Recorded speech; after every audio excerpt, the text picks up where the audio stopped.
नमस्कार विद्यार्थी मित्र मैत्रिणींनो, SD पब्लिकेशन या चॅनलमध्ये तुम्हा सर्वांचे स्वागत आहे। तर आजच्या व्हिडिओमध्ये आपण बघणार आहोत नोबेल पारितोषिक स्पेशल।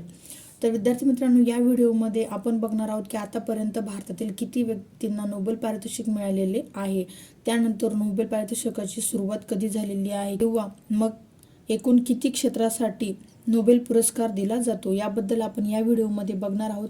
तर व्हिडिओ सुरू करण्यापूर्वी जर तुम्ही या चॅनलवरती नवीन असाल तर SD पब्लिकेशन या चॅनलला सबस्क्राइब करा आणि साइडमध्ये असलेल्या बेल आयकॉनवरती क्लिक करून ऑल नोटिफिकेशनला ॲक्टिव्ह करा, जेणेकरून मी अपलोड केलेल्या प्रत्येक व्हिडिओची नोटिफिकेशन तुमच्यापर्यंत सर्वात अगोदर येईल।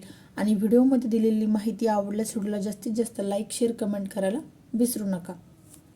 त्यानंतर विद्यार्थी मित्रांनो, तुमच्यासाठी महत्त्वाची माहिती की आपण SD पब्लिकेशन या चॅनलवरील पोस्टमध्ये दररोज 10 ते 12 प्रश्न अपलोड करत असतो, तर तुम्ही ते प्रश्न सोडवत जा, जेणेकरून तुमचा जास्तीत जास्त सराव होणार आहे। चला तर विद्यार्थी मित्रांनो, सुरुवात करूयात व्हिडिओला। तर पहिला जो पॉईंट आहे ते म्हणजेच आतापर्यंत भारतातील 9 व्यक्तींना नोबेल पुरस्कार मिळालेले आहे। आतापर्यंत भारतातील 9 व्यक्तींना नोबेल पुरस्कार मिळालेले आहे। परीक्षेमध्ये प्रश्न विचारू शकतात।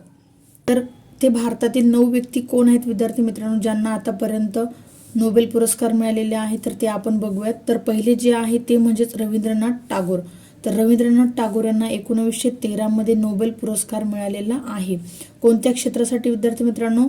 तर साहित्य या क्षेत्रासाठी। तर त्यांनी काय लिहिले होते? गीतांजली हा कविता संग्रह लिहिलेला आहे, त्याबद्दल त्यांना 1913 मध्ये नोबेल पुरस्कार मिळालेला आहे। त्यानंतर दुसरा जो पॉईंट आहे ते म्हणजेच CV रमन। तर डॉक्टर CV रमन यांना 1930 मध्ये, कितीमध्ये? तर साल लक्षात ठेवायचा विद्यार्थी मित्रांनो, परीक्षेमध्ये तुम्हाला प्रश्न विचारू शकतात।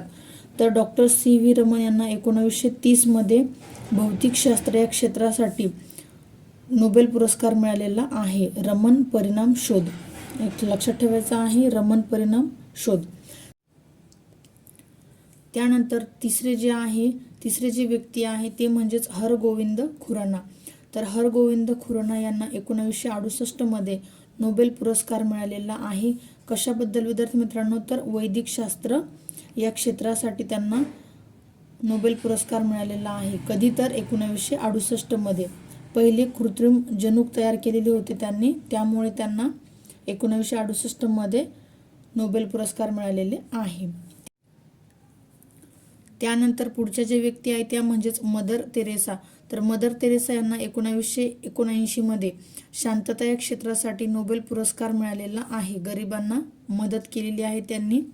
त्यानंतर पाचवे जे व्यक्ती आहेत ते म्हणजेच सुब्रमण्यम चंद्रशेखर।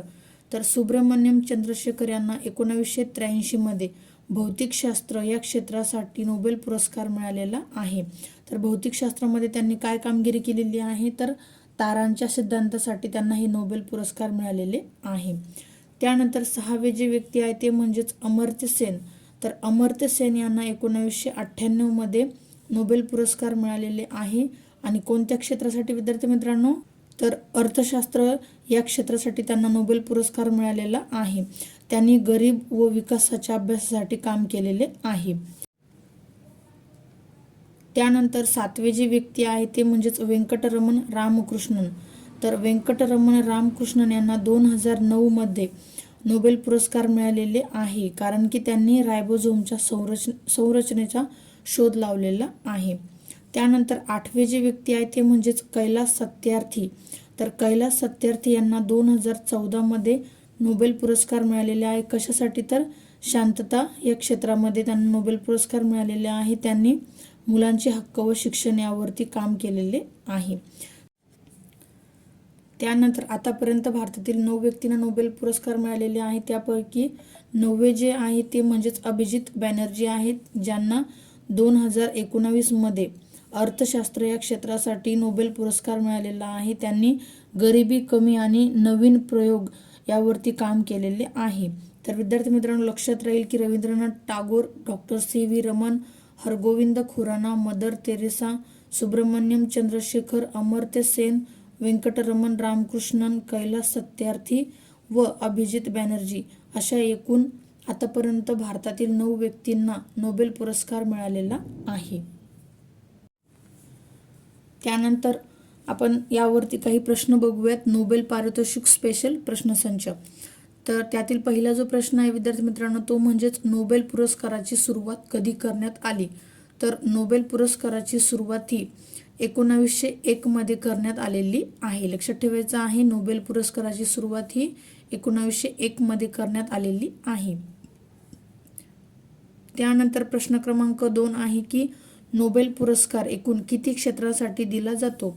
तर नोबेल पुरस्कार हा एकूण 6 क्षेत्रासाठी दिला जातो. परीक्षेमध्ये नेहमी प्रश्न विचारले जातात. 6 क्षेत्रांसाठी नोबेल पुरस्कार दिला जातो.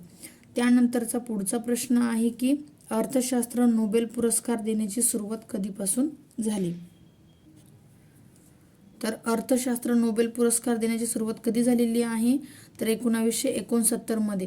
या ठिकाणी कन्फ्युजन करायची नाही. नोबेल पुरस्काराची सुरुवात ही 1901 मध्ये झालेली आहे आणि अर्थशास्त्राचे नोबेल पुरस्कार देण्याची सुरुवात कधी झालेली आहे. तर 1969 मध्ये.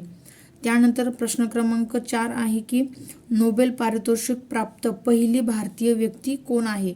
तर नोबेल पारितोषिक प्राप्त पहिली भारतीय व्यक्ती आहे रवींद्रनाथ टागोर. लक्षात ठेवायचं विद्यार्थी मित्रांनो, 1913 मध्ये त्यांना नोबेल पारितोषिक मिळालेले आहे. या व्हिडिओमध्ये दिलेली माहिती तुम्हाला परीक्षेच्या दृष्टीने महत्त्वाची आणि अचूक वाटत असेल तर SD पब्लिकेशन या चॅनलला सबस्क्राईब करून व्हिडिओ आवडल्यास व्हिडिओला जास्तीत जास्त लाईक शेअर कमेंट करायला विसरू नका. त्यानंतर तुम्हाला अजून कुठल्या टॉपिक्सवरती व्हिडिओ पाहिजे त्याबद्दल सुद्धा एक कमेंट नक्की करा. थँक्यू. भेटूयात पुढील व्हिडिओमध्ये अशाच प्रकारच्या नवनवीन माहितीसह.